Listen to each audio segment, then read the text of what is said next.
Landslide prone भागामध्ये त्या एरियामध्ये दरडी कोसळून किंवा मातीचा ढिगारा कोसळून जीवितहानी होऊ नये यावर देखील पूर्णपणे मुंबई महापालिका आणि शासन फोकस करते। आणि एकंदरीत पाहिलं तर आज काही ठिकाणी रेल्वे स्लो झालेल्या आहेत ट्रॅकवर पाणी असल्यामुळे। मुंबई महापालिकेने देखील त्या ठिकाणी त्या प्रवाशांना चहा नाश्ता फूड पॅकेट देखील देण्याची व्यवस्था केली। काही ठिकाणी बेस्टच्या बसेस सुरू केलेल्या आहेत।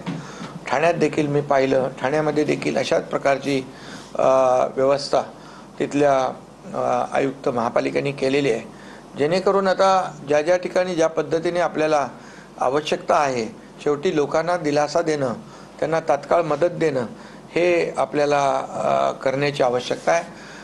मुख्यमंत्री महोदय देखील संपूर्ण राज्याचा पावसाच्या संदर्भात तेही आढावा घेत आहेत आणि तेही देखील माहिती घेत आहेत। बऱ्याच ठिकाणी काही नुकसान झालेलं आहे त्याच्या देखील सूचना या ठिकाणी दिलेल्या आहेत। उपमुख्यमंत्री अजितदादांनी देखील स्टेट डिझास्टर मॅनेजमेंटच्या आपल्या मंत्रालयातल्या ऑफिसमध्ये देखील भेट देऊन त्या ठिकाणी देखील ती माहिती घेतली। एकंदरीत आम्ही सर्वजण फील्डवर आहोत आणि यंत्रणा जी आहे महापालिकांची, मुंबई महापालिकेची यंत्रणा देखील अतिशय बरं। ते दुसरे आपण जे होल्डिंग पॉन्ड पण बनवलेले आहेत, होल्डिंग पॉन्ड देखील तेही ओव्हरफ्लो झाले आहेत। त्यामुळे पावसाचं जे काही प्रमाण जे आहे, पडण्याचं प्रमाण कमी वेळामध्ये जास्तीचा पाऊस पडतो आहे आणि म्हणून जेवढं आपल्याला जेवढे पंप लावता येतील जादा क्षमतेचे तेवढे BMCने लावलेत आणि पूर्णपणे त्यांची यंत्रणा जिथं जिथं आवश्यक आहे तिथं तिथं नागरिकांना सुरक्षित स्थळी पाठवण्याचं, शिफ्ट करण्याचं काम करत आहेत। सर्वात महत्त्वाचं म्हणजे मिठी नदीची सध्याची परिस्थिती काय, कारण त्या मिठी नदीचं प्रमाण आहे वाढत चाललेलं आहे अशी देखील बातमी आहे, पूर येण्याची शक्यता अशी देखील चर्चा आहे। तर नेमकं सध्या तुम्ही काय पाहता? नाही, मिठी सध्या पाहिलं मी जाऊन तिथे पाणी म्हणजे ते 3.9 वर गेलेलं पाणीची लेवल खाली येते आहे।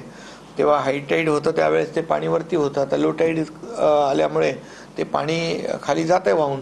परंतु शेवटी मिठी नदी जी आहे याचं परमनंट सोल्युशन जे आहे आता आपण ते करतोय त्याचं 2 ह्याच्यामध्ये पंप आणि आउटफॉल करतोय, पॅकेज 3 पॅकेज 5 त्याचं टेंडरिंग झालेलं आहे पॅकेज 3 आणि पॅकेज 5 मध्ये आणि त्यामुळे ते परमनंट सोल्युशन होईल आणि त्याची जी काही हे आहे रुंदी आणि खोलीकरण या सगळ्या गोष्टी ज्या आहेत या केल्यामुळे तिथलं मोठा प्रॉब्लेम जो मिठीचा आहे गेल्या अनेक वर्षापासूनचा साचलेला आहे, थांबलेला आहे, तो मला वाटतं निकालात निघेल।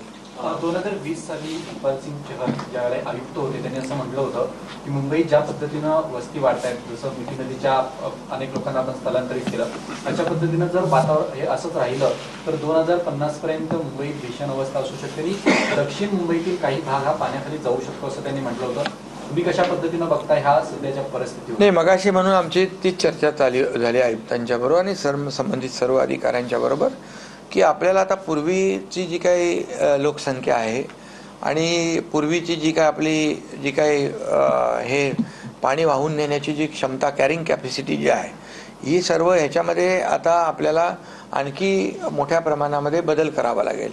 मग त्याच्यामध्ये STP आहे, स्टॉर्म वॉटर ड्रेन आहे, हे सगळं जे आहे याच्यावर महापालिका काम करते आहे आणि आपल्याला कॅपॅसिटी वाढवलीच पाहिजे आणि कॅपॅसिटी वाढवण्याचा काम जे आहे ते BMC त्याच्यावर काम करते, फोकस तेवढा आहे। सध्याला मध्य रेल्वे ही पूर्णपणे आपल्याला बंद असल्याचं पाहायला मिळत आहे। बेस्टकडनं काही नियोजन, बेस्ट काढून त्याच्या बेस्ट आणि ST च्या बसेसचं नियोजन आपण केलेलं आहे, त्यामुळे त्यांना दिलासा देण्यासाठी हे केलेलं आहे आणि प्रत्येक वेळेला आपण ती व्यवस्था करतो।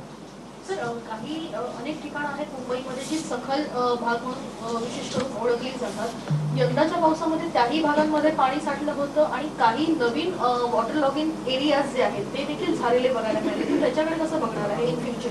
नाही, आता बघा ह्याच्यामध्ये एकच आहे की जिथं आपल्याला दरवेळेला सकल भाग जे आहे तिथे आपण पंप लावून ते पाणी आपण बाहेर फेकतो आता जे नवीन असे काही एरिया, नवीन असे विभाग तयार होत असतील तर त्या ठिकाणी देखील आपल्याला त्याच्या मुळाशी जावं लागेल आणि तिथे देखील ते काय पाण्याचा निचरा कसा होईल यासाठी आपल्याला ते प्रयत्न करावे लागतील आणि ते करू आपण.